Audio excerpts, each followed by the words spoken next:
Contame, Gustavo, estamos hablando constantemente en los medios sobre la posibilidad de la legalización del aborto. Si hubiese una consulta popular o una cuestión similar, tipo referéndum, ¿qué decidiría el pueblo en esta cuestión? Bueno, en general lo que nosotros hemos evaluado es que hay casi un 65% de argentinos que estaría de acuerdo con la legalización o la despenalización del aborto, lo cual me parece que es sumamente racional y habla a las claras de una enorme militancia de las organizaciones femeninas o feministas que han logrado instalar en la agenda esta discusión. Más allá de la oportunidad o del oportunismo, ¿no? Como quieras verlo, de cómo se instaló la discusión a nivel parlamento, me parece que es importante señalar que más allá de los valores y de los valores inclusive religiosos, los argentinos han ponderado esta situación de no podemos estar en el siglo XXI soportando la muerte de mujeres por abortos clandestinos. En un 65% es bastante elevado. Y con respecto al Estado argentino, con todos sus déficits, falencias y necesidades, manteniendo a la Iglesia Católica, ¿habría que, según tu sondeo, habría que divorciar a la Iglesia Católica de este mantenimiento por parte del Estado? Hay que poner en contexto también ese dato, ¿no? Son muy poquitos los países donde aún el Estado sostiene al culto católico. La Argentina es uno de ellos. Creo que son en el mundo, no quiero equivocarme, entre 3 y 5 estados.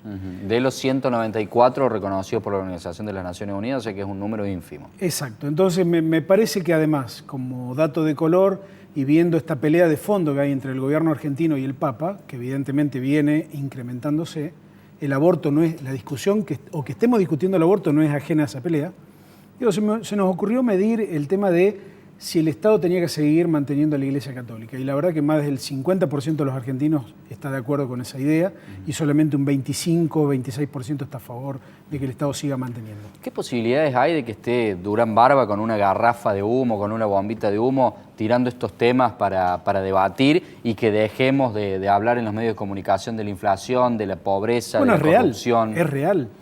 A ver, creo que el gobierno lo que trata de hacer es ganar tiempo. Sabe que en el fondo la cuestión económica es central, más allá de que posiblemente la economía no sea un dador o quitador de votos, ¿no? El año pasado votamos en un contexto donde la economía le jugó mal al gobierno y sin embargo ganó muy bien las elecciones. Pero me parece que el no querer hablar de la inflación lo hace al gobierno cometer ciertos errores. Ensayó con Moyano, durante un tiempo estuvimos discutiendo Moyano sí, Moyano no, si es culpable o no es culpable, aparentemente ya acordó el gobierno nacional con Moyano. Estamos discutiendo el aborto, estuvimos discutiendo el tema de cobrarle a los extranjeros en los hospitales públicos, sobre todo del norte del país, en la frontera. Temas en los cuales el gobierno ha mostrado poco dominio o poco manejo, es decir, y poca preparación. Yo veo que son cortinas de humo, para no discutir lo esencial, lo básico, que es la inflación, ¿no? Día a día nosotros estamos viendo cómo se erosiona el poder adquisitivo del salario y ese es el dato central. Me mandaste hace unos días, Gustavo, tu última encuesta y ahí aparecía un cambio bastante interesante en lo que son las principales preocupaciones de los argentinos, que antes siempre solía ser la seguridad y hoy ha pasado a ser nuevamente la inflación. La inflación, claramente porque, a ver, nosotros tomamos además el discurso presidencial en la apertura de sesiones del Congreso, ¿no? Macri tiró muchas frases. Entre algunas que fueron acordadas por una mayoría de argentinos fue el hecho de que hay una política habitacional más visible y mejor que el gobierno anterior, que hay más obras públicas o que ha mejorado el perfil de los servicios públicos. Pero cuando le propusimos a los argentinos que nos dijeran si estaban de acuerdo con la famosa frase de que el salario le había ganado a la inflación, casi un 75% nos dijo que no. Y ese me parece que es un elemento central en el cual el gobierno está confundiendo relato con realidad y nos está vendiendo demasiado relato y nos está haciendo acordar en la metodología del gobierno anterior en el cual nos querían imponer una realidad a la fuerza. Y ahora también. Y me parece que ahí es donde yo le denomino crisis de desilusión, que hay un votante de Cambiemos que al ver estas actitudes del gobierno, por ejemplo la defensa de Triaca, dice, no, esto no es lo que yo voté, o no los voté para esto, porque en definitiva la alternancia, que es un bien democrático o un valor democrático, fue, digamos, el motivo del voto, pero también buscaron a Macri y a Cambiemos por un montón de cuestiones, crecimiento, institucionalidad, republicanismo, y lo que estamos viendo de Cambiemos hoy, si bien hay algunos datos que llaman a ser positivos, optimistas, la gran mayoría de estos datos no lo son. Exactamente. Y me parece que ahí esa crisis de pesimismo a Horadaro le ha quitado poder y le ha quitado fuerza al caudal político del gobierno. Entonces, creo, en la previa de un año en el cual vamos a elegir presidente nuevamente, que Cambiemos debería reflexionar acerca de cómo lee la realidad. Para mí, ellos, a la salida de las elecciones del año pasado, confundieron el apoyo con un cheque en blanco. Y se mandaron con la reforma previsional, tuvieron un verano desastroso, no pudieron hacer pie en ningún momento, están apostando a cerrar paritarias por un valor del 15%, en el cual... Ningún economista te dice que va a ser menos del 25% la inflación. Y andar a renovar un alquiler. Sí. Si podés renovar por menos de un 33, un 34, claro. A ver si lo podés renovar. Por el 15, tráemelo, claro, que yo firmo. Claro. Entonces, me parece que estos desajustes, estas faltas de coherencia le están impactando fuertemente a la credibilidad. Y si hoy hubiese elecciones a nivel nacional, ¿quién podría ganar? Porque tampoco se incorpora, se fabrica un líder desde el otro lado, ¿no? Lo que está claro es que en segunda vuelta hoy no hay un claro ganador. Nadie puede decir con tranquilidad o con claridad, gana Cambiemos o gana la oposición.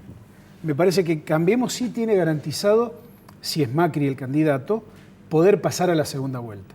Pero ahí yo veo que tiene problemas para armar el partido del balotaje.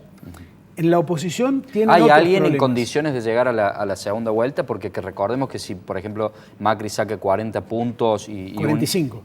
45 y una un diferencia X, de 10. claro, de 10 y un X saca 34, ya es Macri. Sí, pero hoy creo que el gobierno tiene garantizado lo que sacó en primera vuelta, que fue un 34.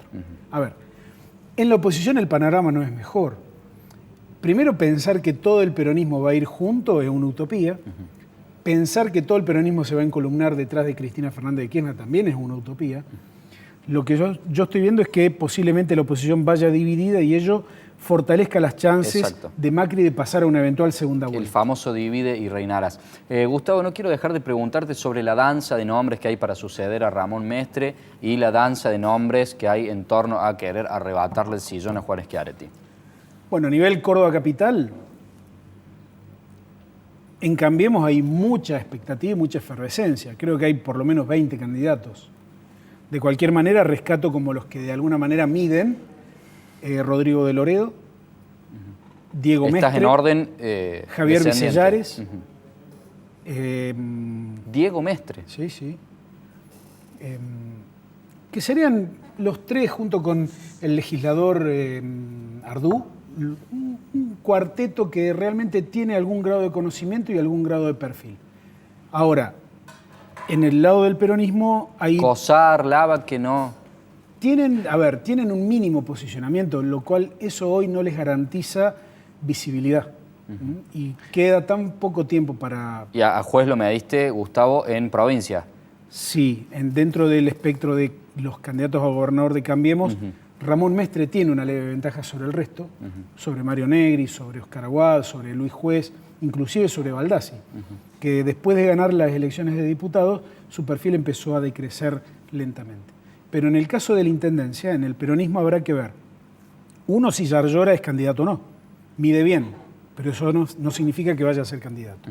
Después habrá que ver el caso de Pacerini, otros candidatos que también en el peronismo hay una ebullición de candidaturas. Y siempre ponen un extra partidario. No, pero en el caso del peronismo habrá que ver si van divididos o no.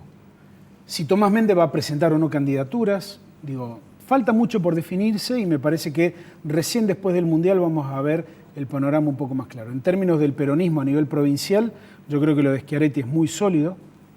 Tiene dos características de Schiaretti que lo diferencian del resto. Si bien no es alguien carismático, no tiene por ahí la chispa que pueden tener otros dirigentes, lo que sí tiene Schiaretti es gestión. Tiene algo que se llama muñeca y oficio, ¿no? En la gestión. Y el segundo aspecto es que el peronismo en Córdoba, entre De la Sota y Schiaretti, le han brindado a los cordobeses coordinación estratégica. Nos puede gustar o no la gestión de Schiaretti y de la Sota. Lo que sí está claro que en estos últimos 20 años le han dado un nivel de gobernabilidad a la provincia y por eso los han seguido eligiendo. En cambio, si miramos a la oposición, yo hoy no me imagino en una mesa coordinando políticas a Aguad con Juez, con Negri y con Mestre.